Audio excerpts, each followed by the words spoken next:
Hi, this is Anna Hackman from Green Talk, and today I'm here with Bob Workman. He's the CEO of Oregon Shepherd, and I'm also here with Kelly Donnelly, who's the brand and marketing manager of Oregon Shepherd, and we're going to talk about natural wool insulation, and I am really, really curious about this product.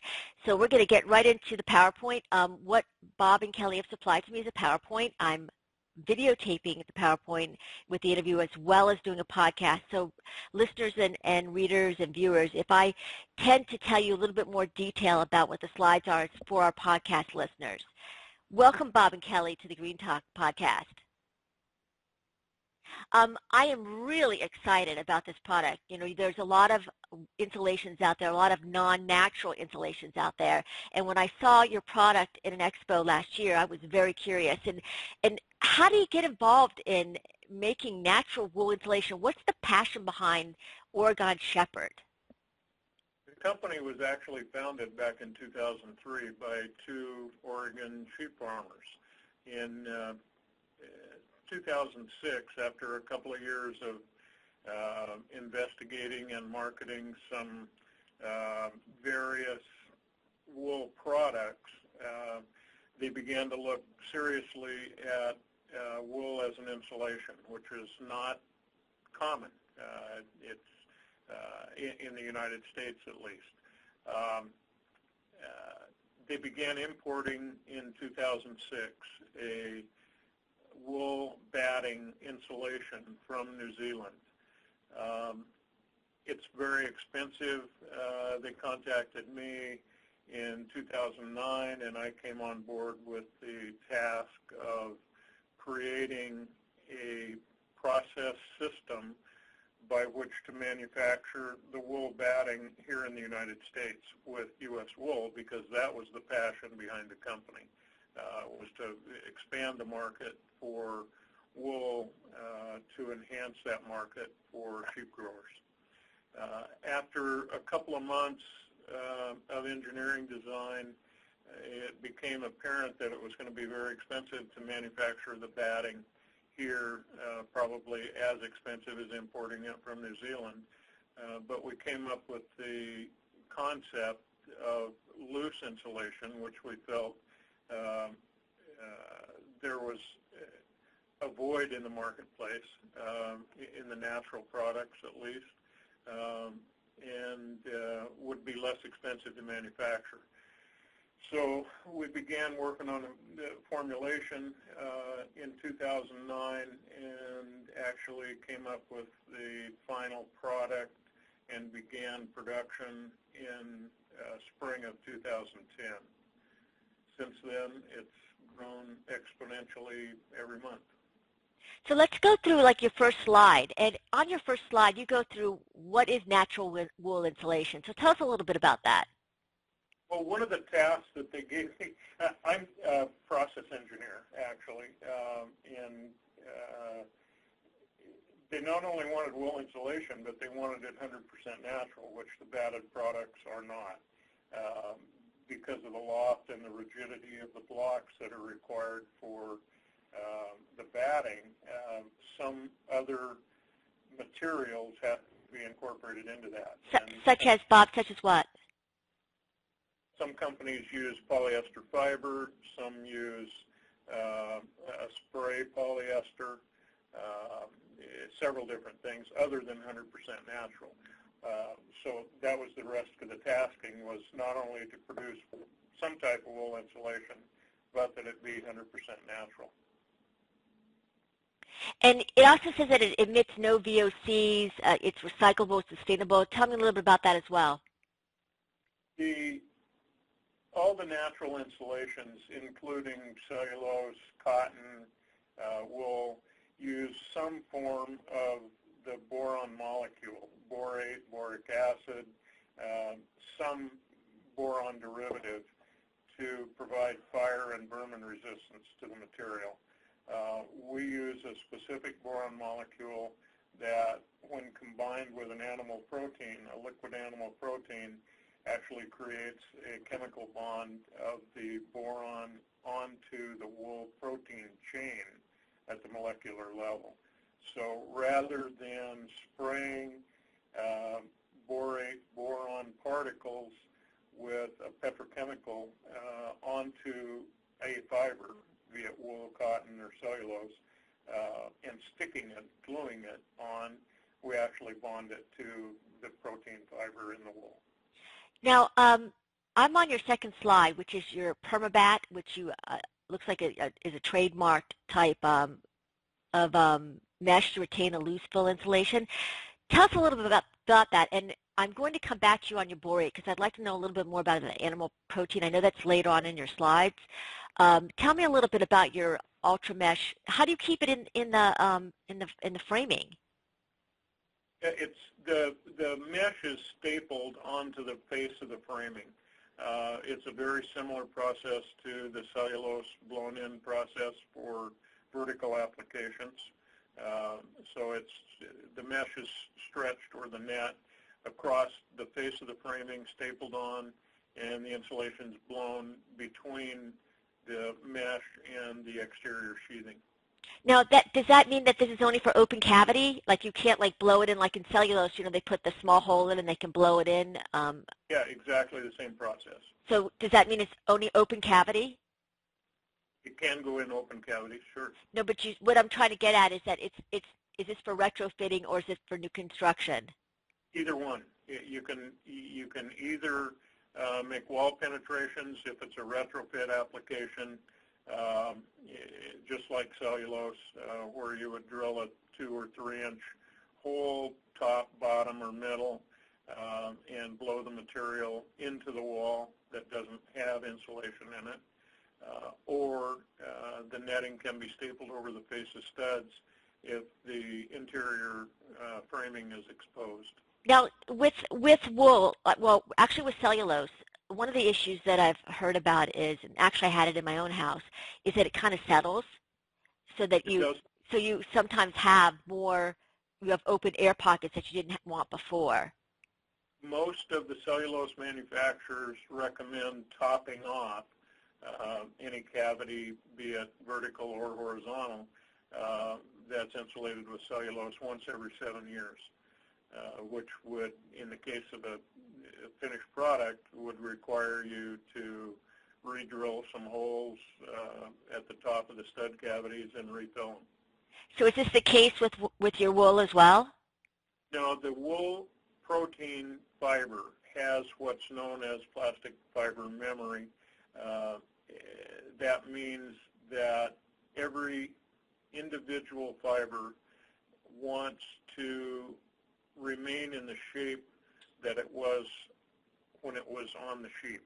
In other words, if it's a semicircle, if it's curly, if it's straight, the wool fiber itself wants to maintain that same shape. So when it's compressed into a cavity, it tends to expand over time. And obviously the expansion takes place rapidly at the beginning, but it does continue to expand over several week or month period. And what happens when it gets wet? Any insulation that becomes saturated, as in a flood, should be removed and replaced. I would say that at the beginning. Wool, however, does have the ability to absorb and desorb, unlike any other fiber insulation material. What that means is it can absorb up to about 37% of its weight in moisture and will then desorb that over time. That solves a lot of condensation worries. That doesn't mean that you can put a hose in the stud cavity and fill it up with water and the wool will be fine. It won't.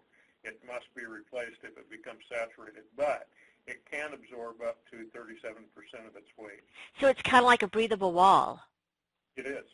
And there's a lot of insulation being done now, like over-insulating houses so they can decrease their HVACs. And with your system, how do you feel about having that extra layer, that extra rigid insulation layer outside of the house with wool inside? Do you see any condensation issues with that, or do you think that's just kind of overkill? No, actually, several of our installers are using composite systems and really like the wool from the absorption standpoint when they use those composite systems. So there's no need for a vapor barrier. Like, a lot of times with fiberglass insulation, they'll spec in a vapor barrier. So with your system, no vapor barrier should be spec'd? There are several scientific schools of thought on vapor barrier. Personally, I think wool eliminates the requirement in most instances for a vapor barrier. And in fact, by its very definition, when you place a vapor barrier, you're going to limit or restrict the breathability of the entire building envelope. Right, which has become a real big issue with mold. Yes. So I think there's a German science about this type of I can't even say it. Biological is a way of making a house more breathable. It's kind of a building science. Now I've gone on to your next slide, which is why choose wool. Oh, before I forget, I just think I forgot something. You had something about Permaloft, and I just want to touch on that real quick. What does that mean?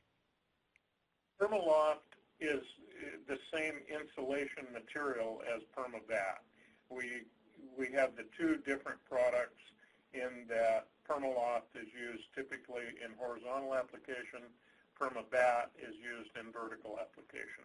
Other than that, the wool fiber itself, the insulation itself, is the same material. Okay, let's go on to why should I choose wool? I got fiberglass, I got cellulose, I've got, recycled cotton out there, and then you have the foams. Why wool? First of all, it's very high performance.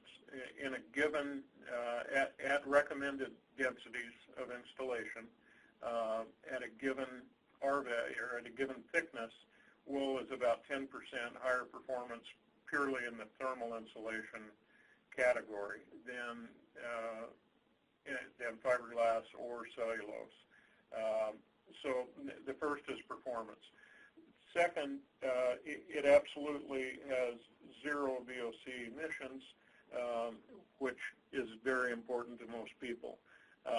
It not only does not emit VOCs, but actually will absorb formaldehydes, some diethylenes, several airborne chemicals that are detrimental to the interior air quality of the house. It acts as a moisture barrier in that it absorbs and desorbs. Obviously, if you were to spray 25%, let's say, of cellulose insulation's weight on a wall in water, the ground-up newspaper deteriorates and goes away. It won't absorb and desorb that.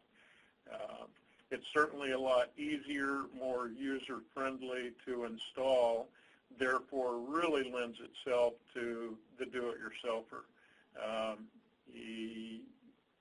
If you've ever been around fiberglass insulation, you know how nasty it can be in terms of safety equipment requirements. Right. I'm actually allergic to fiberglass insulation. I break out all over the place, and I can't even breathe around it.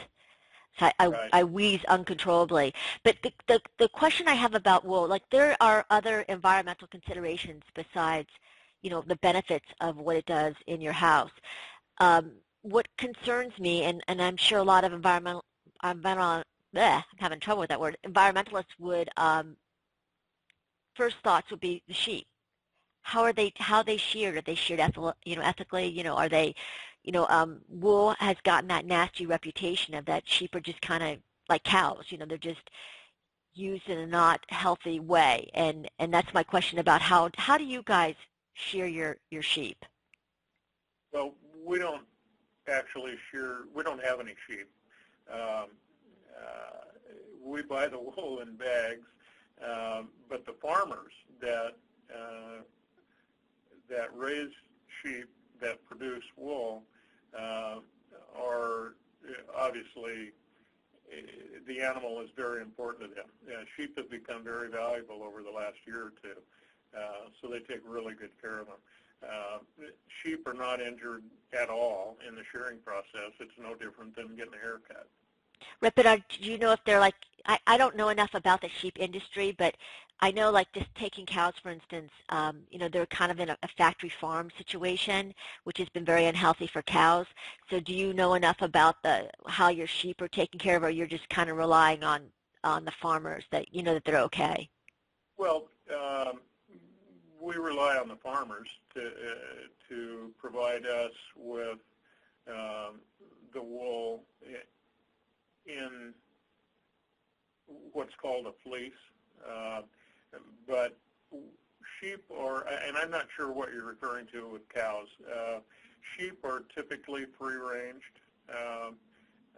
They, depending on the climate that they happen to reside in, they are fed other than just grazing land in some climates at some times of the year, obviously. But I'm not sure. I'm not sure how. Well, what I was trying to get at as to a farm factory with animals is that they're all like they have no space to roam. They're kind of shoved in like a pen forever and just basically used for their products. Like they're not treated very humanely. And what you're telling me is just the opposite with the sheep that you guys are using. And that was really my question. Yeah, absolutely the opposite. I mean, sheep are herded by shepherds. If you, I mean, you can see how sheep are taken care of in almost any venue from the Bible through current times. Sheep are kind of a beloved animal, I guess you would say. Now, my other question is with wool is it's it's probably very, like you said, what I liked about that you said about you do it yourself, it you can actually stick it in yourself. You can actually, you have to okay, you said it's a do-it-yourself product. Where does someone get the machine to be able to do it yourself? Because they have to blow it in, right? Well, it doesn't have to be blown in. It can be hand placed, but just like a lot of other operations, the manual labor methodology is not nearly as quick and easy as using equipment. The blowing equipment is readily available at any of the big box building supply stores, Home Depot, Lowe's, those sorts of places, for a nominal fee per day. So how would they go about buying your bats? The batting? Yeah, how would they go about buying the bags of your product? Who, like I'm a consumer, I want to go buy it. We currently sell direct to end users and ship all over the United States. We will be setting up some distribution channels beginning on the East Coast within the next several months. Now, the R value of the wool. Mm-hmm. How do you figure that out as a do-it-yourselfer? If you just stuff the cavity and it's full, it's R what? Our website has several charts that relate the R value to the cavity depth or thickness. So what's a 2x6? I'm sorry? A 2x6 framing? For 2x6 framing, you look on the chart. For 2x6 is 5.5 inches. And our material at 5.5 inches gives you approximately R22. Ooh, that's pretty good. It is. It's about 10% better than cellulose or fiberglass in a given thickness. And what are we talking about price? Price-wise, we're a little more than fiberglass, a little more than cellulose, and it depends on a lot of different things. But by and large, wool insulation is slightly more expensive than either fiberglass or cellulose. It's a little less expensive than cotton and some other natural fibers. So is it less expensive than blown-in foam? Competitive, I would say, and it depends on, you know, one of the things with cellulose, be it blown-in bats or the other methodologies with cellulose, in order to achieve advertised R values, it requires close to 4 pounds per cubic foot. Our material at our advertised R values, recommended R values, requires 1 pound or slightly less than 1 pound per cubic foot. So while you can buy the blown-in bat material, the cellulose material, the blown-in fiberglass material for that matter, by the pound, significantly less per pound, it takes 3 to 4 times as much of their material. So that's where it comes out 10 to 15% higher than the cellulose or fiberglass. So when you send it across wherever, you know, I guess it's from Oregon, you're sending, where are you guys, by the way? We're in northwestern Oregon. So if you send it from Oregon, are you sending it like little packages of wool? I mean, how does it get sent? It's shipped in a shipping container called a Gaylord, which is a 3.5 foot by 3.5 foot by 3.5 foot cardboard carton. That carton contains about 250 pounds. So if you're doing, let's say a 4,000 square foot house, that's a lot of wool to be shipping. 4,000 square foot house probably would require in the neighborhood of 1,500 pounds of insulation. So we ship in 250 pound Gaylords, about 500 pounds per pallet, so it'd take about 3 pallets. So we're not talking about anything wrapped in plastic. No. That's great. So all your packaging is recyclable as well. Am I right about that? We use Poly Nothing. Poly Nothing. I like that. You're the Poly Nothing company. How have you read anything about hemp insulation? Because that's another insulation that's out there. That's another natural insulation. How are you compared price-wise to them? Do you know anything about them? You know, that's such a fresh product that I've seen pricing that's significantly higher than ours. I've seen some pricing that's close to ours. I have not seen a hemp product that meets the ASTM E84, 1486, or C518 requirements. And explain that, because a lot of my listeners won't know what that is. Okay. C518, for starters, is the ASTM, which stands for American Society for Testing Materials, and is known as kind of the standard of any testing that's done. ASTM C518 is a standardized method of measurement of thermal conductivity of an insulation material. So those tests are very expensive to run and difficult to meet. Even more difficult is the E84 test, which is a flame spread test. And partially because of our molecular bonding of the borate to the material, our E84 testing is about 3 times greater than our competition's. In other words, 1/3 as flammable. Even though someone may meet the requirement, which is a numerical value of 25 in the E84 test,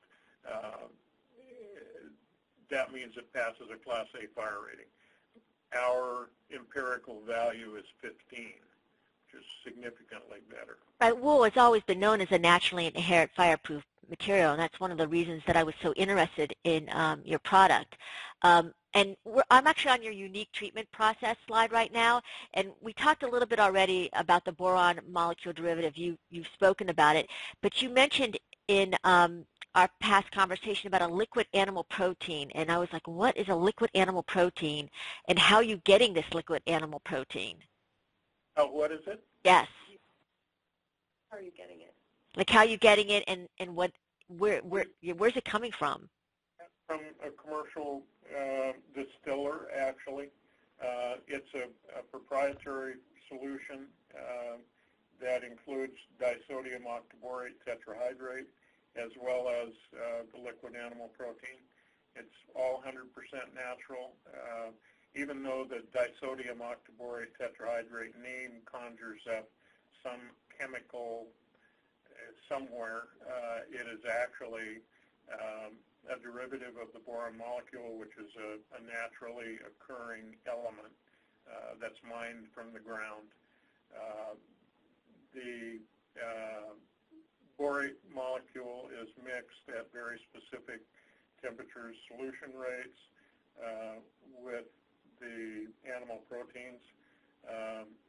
The wool passes through in a pneumatic conveyance, a mixing chamber where the solution is sprayed on. It goes from there into a drying chamber, all pneumatically conveyed, and then into a cyclonic separator that pulls the air out of the column and drops the wool insulation into packaging.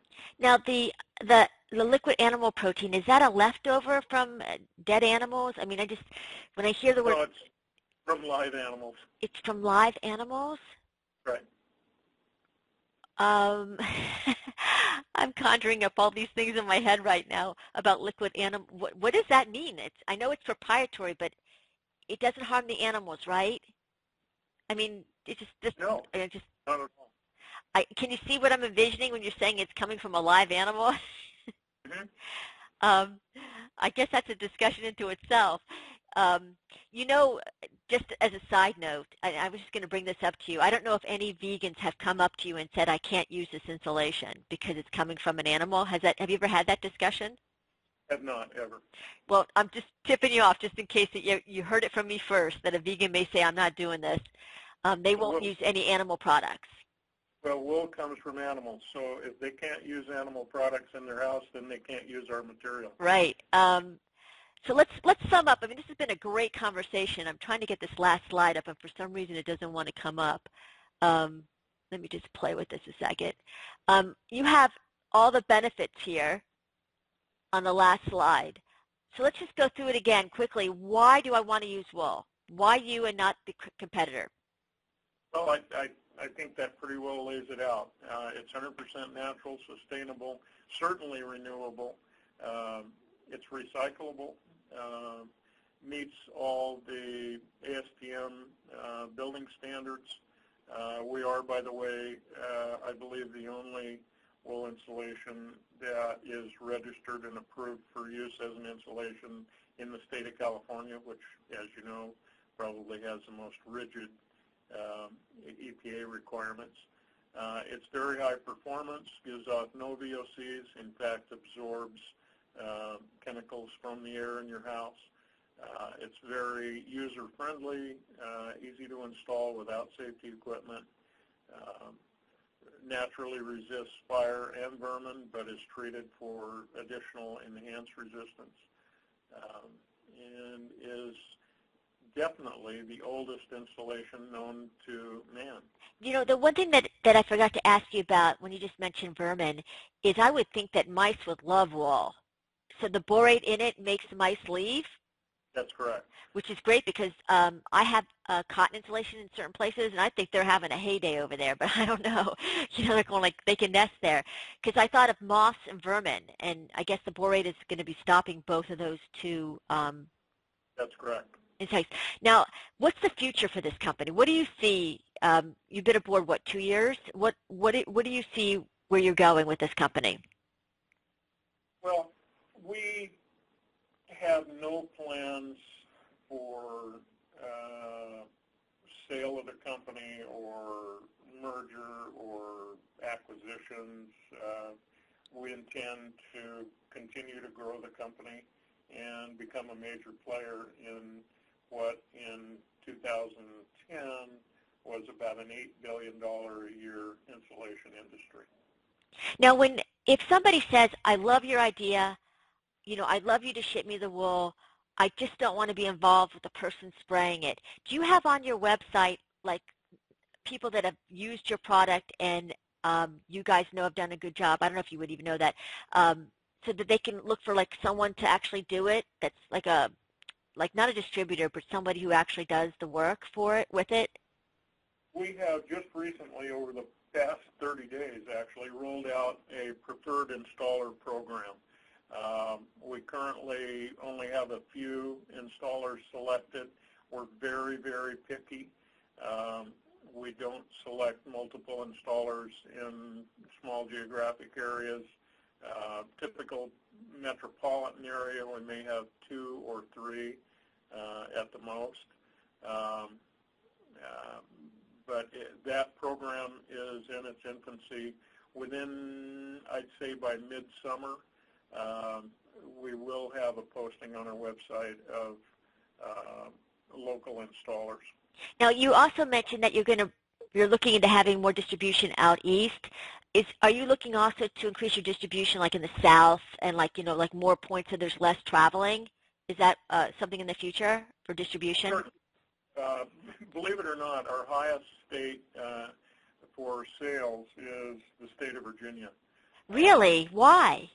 I'm not sure why, but about 75% of our sales are to the upper Midwest and the upper Northeast. Wow, that's something. Kelly, do you have anything to add about this product? I know you're the marketing manager. I was just going to add to the installer portion. I use a service, so if somebody is interested in purchasing the product and we don't necessarily have a preferred installer on our list, I have a service that I go through that kind of recommends the best in the area, and most are familiar with wool insulation. So I think in all cases we've been able to pretty much match the buyer with a good installer. Now, Kelly, give us the website so my listeners can just write down the URL. Yeah, it's www.oregonshepherd.com. And Kelly, anything else to add? I don't think at this time. I mean, I think Bob pretty much covered all the benefits of why we choose wool, and then if they have any more specific questions, I'm always available by phone to call. This has been a great interview. I mean, I love wool, and it's funny, I had gone so far away from putting, foreign things into my walls because I truly believe in breathable walls now, having seen what water damage can do and mold and all that stuff, arising so much now. I'm so glad that, I stopped by your table a year ago and kept it on the mind, and then I saw Kelly again at the recent expo, and she said, let's do an interview, and I'm just so glad that we've connected a couple times about your product. I am really excited about it, and I thank both of you for giving me the time to interview you today. Oh, yeah, thank you. Thank you for the time.